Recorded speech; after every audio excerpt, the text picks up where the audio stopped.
உன்னை தெய்வம் என்பதா குருநாதன் என்பதா என்னை பார்த்து பார்த்து வளர்ப்பதனால் அன்னை என்பதா உன்னை கடவுள் என்பதா கருணை வடிவம் என்பதா உன்னை கடவுள் என்பதா கருணை வடிவம் என்பதா ஐயா ஞான தானம் தந்த உன்னை தந்தை என்பதா உன்னை தெய்வம் என்பதா குருநாதன் என்பதா என்னை பார்த்து பார்த்து வளர்ப்பதனால் அன்னை என்பதா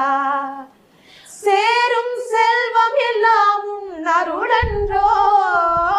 பாடும் பாடல் எல்லாம் உன் தயவு